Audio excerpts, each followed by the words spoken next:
Welcome to Life Hacks Beyond Convention with Dee and Sonia. But what it did do was trigger the thoughts of, well, what are we responsible for if we are putting patterns, content of any description out into the wide world? And as an educator, like, I look and think, well, if it's a paid education course, then part of our standards are that people can access the information, etc. So we do have an obligation to assist people. But here's the other thing with accredited. Now I'm talking specifically about accredited courses versus non-accredited. Yep.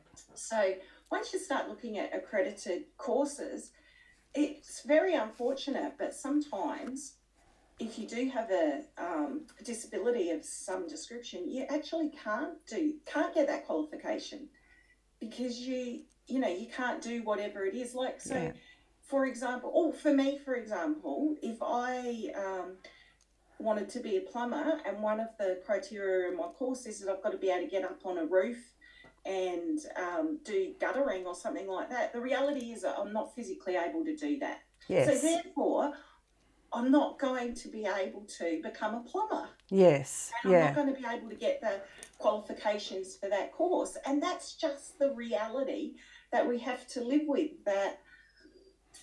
So anyway, it's just an interesting dilemma. And I certainly believe that we need to be aware of people's needs and include them as much as we can.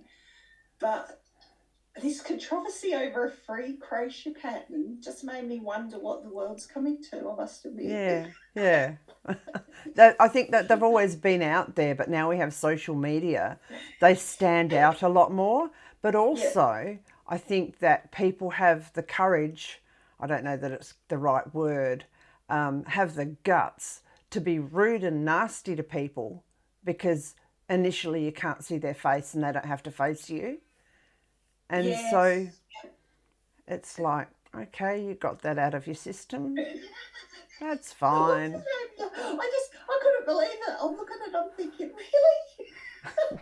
It really made me laugh, and it just made me think, oh my gosh, this is real. Yeah. And then, because of course I'd watched this one video of the crocheter I follow that happened to have this controversy that she mentioned, then all of these come up in my feed, don't they? Yes. Now, I didn't actually go down that rabbit trail and watch those, but made me realise how many videos. Now, part of that is, trying to have a bit of clickbait to get views, I guess. Yeah. You jump on the latest kerfuffle in YouTube land. Yep. I just thought, oh my God, everybody's getting head up over a free crochet pattern that had a free video tutorial that went with it. Yeah.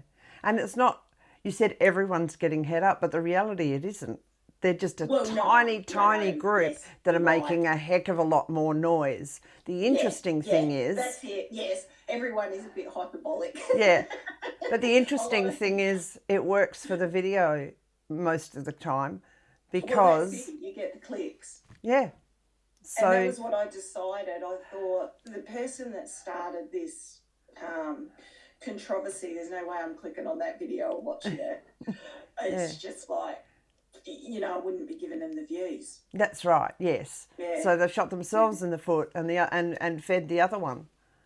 So it's just, the purpose is defeated on both fronts. But anyway, that's YouTube world, isn't it? It is. It just made me laugh. With social media, where when I was doing my training with coaching and stuff like that, they said you haven't got anywhere in your life until you've got a hater. When you've got a hater, you know you're at that first step because people just got to hate on something. Yeah. So. I know. It's what your hair looks like. Have you got the right makeup? Have you put on the right clothes? It's just like...